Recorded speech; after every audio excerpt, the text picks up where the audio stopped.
Hello lovely people, welcome back to my channel. I hope you are all well.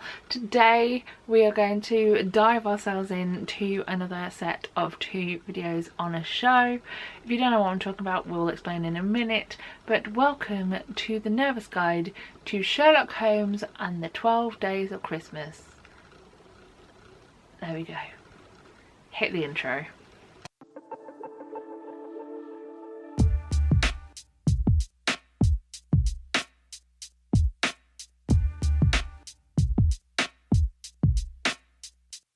So yeah, we are here to talk all things Sherlock Holmes and the 12 Days of Christmas, which is a ridiculously long name for a show, but hey ho. Also, rep, can we sort this out? Square programme? Why can't you be a rectangle like the rest of them? Also, I haven't seen the show yet, but I am. It's the Miss I Go one. It just happens to be on movie. Anyway, moving back to Sherlock Holmes and the 12 Days of Christmas. Welcome to the Nervous Guide. If you don't know what a Nervous Guide is, sit down, relax. We'll take 2 minutes out of our day and just explain my usual routine when it comes to theatre shows. Are you ready? For every show that I see, I like to do 2 separate videos, time and willing permitted. Willing is a big portion of that this time of year. Because I'm busy and stressed and everything else. The first of the 2 videos is this one. This is the Nervous Guide. Nervous Guide is basically everything you need to know before you go into the show, whether that be content and sensory warnings, whether that be what merch is available, whether that be information about the theatre. It's one I don't know too well.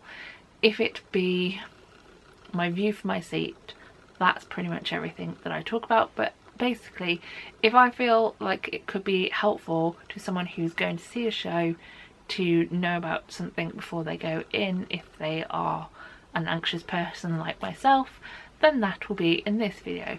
The second video that I do on the show is the review. Review is always put in inverted commas for the main reason that I am no way professional. I just like to sit and talk about theatre, and sometimes I go and watch theatre alone. I don't have the soundboard to talk about things I enjoyed, things I disliked, and everything in between after the show.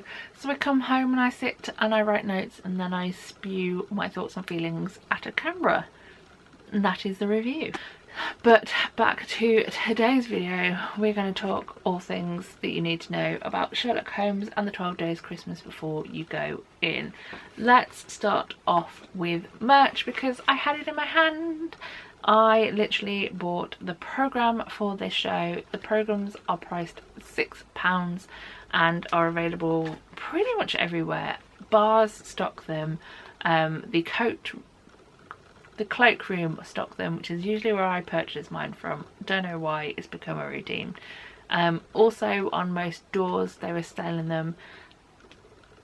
Long and short of it, they have a great collection of places that you can purchase your programme. On top of that, they also have a little merch stand, which hopefully I'll try and put a little picture of, because it's the cutest thing ever. It is like a slightly sideways picture though, because I was taking it on the sly. Because I was like, that man's gonna think I'm weird if I'm taking this picture, but it was cute. So there is other merch available. I just didn't wish to purchase any of it. But there were badges, which was a set of 4. We all know how I feel about sets of 4 badges. There was a magnet, there was magnifying glass, there was a quill pen, a reindeer biscuit, and a snowman cake. So a decent amount, but I just went for the programme. Moving on, we'll talk the seat next. Now for the seats, I had limited choice when I purchased, for the main reason that I was taking my mother, and I kind of planned to see the show, didn't know when I could work it out, but I actually went to see something in the afternoon, so it kind of stumbled on the fact that I could watch this as well. So by the time I got round to purchasing my tickets, most of the front of the auditorium, if you've never been to the rep, it is one full whole auditorium. There is not a top, there is not a bottom, section everything runs in. So you could start at the top near where I was and walk all the way down to row A if you so wished. I don't know why you would, but I've probably done it at some point. We were sat in row R, seats 3 and 4, so towards the end of a row. As always, I will try and put a picture of my view. Even though we were in row R, we still had a pretty decent view. You could work out people's faces for the most part, and nothing was missed at all. It was, for me, also a good place to be because, as I will get into in a minute with content and sensory, there was a few bangy, loud noises that it was kind of nice to not be really up close for. So kind of props to me because I booked far back, but like I said, wherever you sit in that theatre, I don't think there is a bad seat to be had. Let's briefly talk age recommendations and also running times because they're always both quite useful to know. Now the age recommendation is 10 plus, and that is actually mentioned in the show at one point, because there is some not massively fruity language, but there's a few like little bits of language, and one character is technically pulled up on it. They're like, hey, this is a family show, and then the person who said the language is like, yeah, 10 plus. Like I said, it's not massively fruity, they're not effing and jeffing, but there is a few stronger pieces of language used throughout the show. The running time for the show is put at 2 hours and 30 minutes, with Act 1 being an hour and 10, then there being a 20-minute interval, and then Act 2 being an hour long. It was quite fast paced.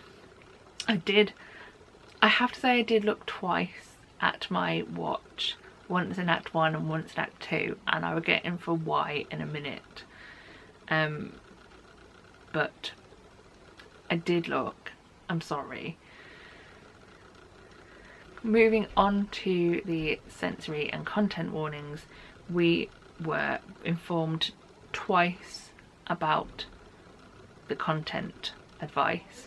One in the prior to visiting email in a kind of, hey, you're coming to the show soon, here is what you need to know, but also upon entrance to the auditorium areas there are signs in various places in the theatre itself, which I fully appreciate, but their warnings were quite helpful, because if you don't know, and I feel I should try and put this in every video that I do, every nervous guide I do, but sometimes I forget. I've been good recently.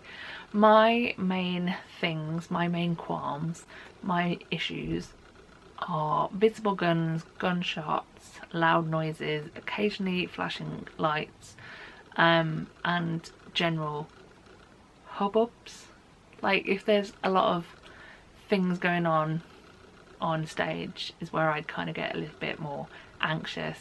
I keep thinking that I should look into something like a loop ear thing so I can still hear what's going on, but it's less effective and I don't have to sit, as I did for some of this show, like this, like prepared to block like you do, because the warnings that are given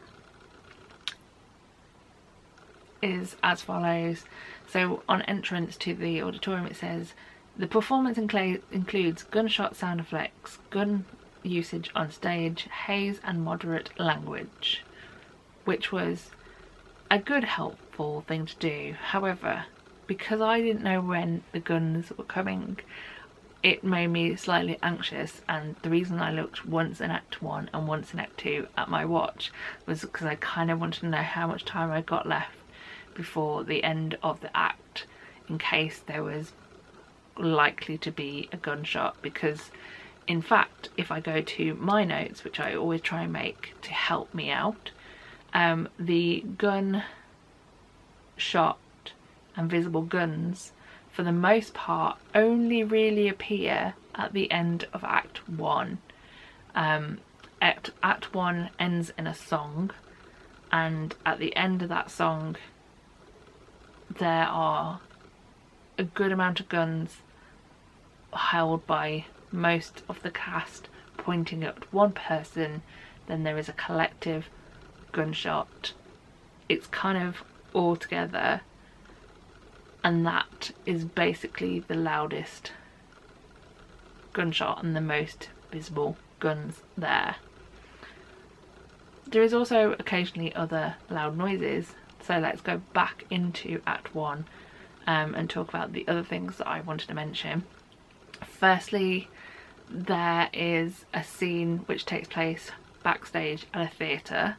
During that scene, there is a blackout that happens. The entire stage goes black, and it goes on for a decent amount of time. During that, there is a door slamming that goes on, which obviously it's pitch black, you can't see what's happening, and so that was slightly unnerving to me. Also, during that blackout scene, there is a torchlight pointed into the audience that kind of scans around, mostly in a figure of 8 shape. So that was something to be aware of, especially if you are towards the lower end of the auditorium.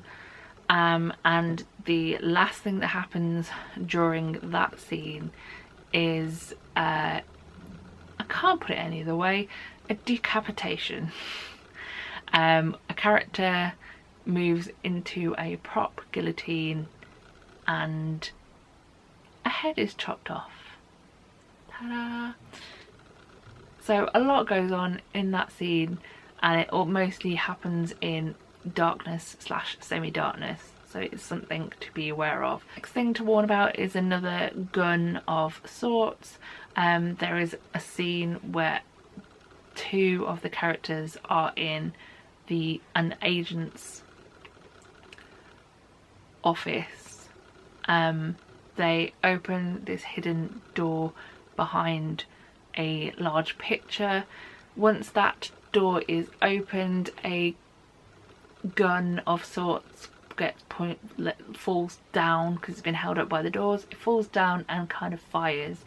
I don't remember that being as loud a gun, it's more of a pyrotechnic, but there is a light attached to it and it is quite sudden if you don't know it's there, which is why I'm doing this video, trying to help. But it happens, it's quick, it's over and done with, and then the rest of the scene takes place. And like I said, again in Act 1, the end of the act is a song that contains a few visible guns and a gunshot. Act 2 is a lot more calm in the way that I've only written one thing down, and it is a loud balloon pop. Basically, one of the characters is stood at the back of the stage holding onto a rather large inflatable balloon. It is popped at the end of some like crescending music, like the music is getting more and more tense, and at the end of that music the balloon pops. It's a loud sound, but again it's over quite quickly and you kind of can prepare for it because you can hear the music building, and there's a man clearly with a balloon in his hand, so you know it's going to pop at some point. In relation to weapons, that's pretty much it, although that makes it sound like a balloon is a weapon, but no, it's just a loud sound. The only other thing to warn is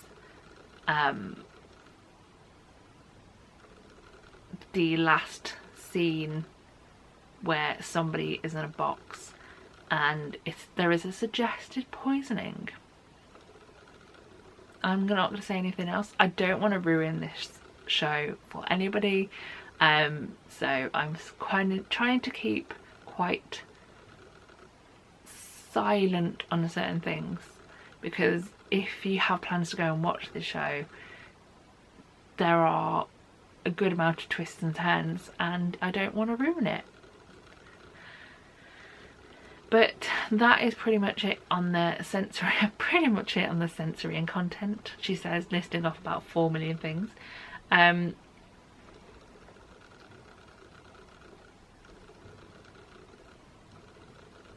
Yeah, I am really excited to do the second video, the review on this show. I still need to write the notes, so you won't see me in this outfit for the review because it's going to be filmed on a different day. But yeah, that is pretty much all you need to know about the show Sherlock Holmes and the 12 Days of Christmas before you see it. There is also some audience participation throughout. Some of it becomes slightly panto-y, but it's not a major thing. I think it just is how the cast on stage bounce off the audience during certain portions of the show. Plus you do get to sing the 12 Days of Christmas at the end, which I think shows everyone really doesn't know the song until you get to 5 gold rings. Including myself. I'm not shunning people. I don't know a great deal either. Anyway, that is pretty much everything that I need to do for this video. I'm going to silence myself and stop talking because I've spoken for like the last hour filming videos. So I'm going to bid you farewell and say thank you very much for watching. I hope you enjoyed. I hope this video helps if you have plans to go and see this show and you were maybe a bit nervous. But other than that, here we go and say so long, farewell, auf Wiedersehen, and goodbye. Bye.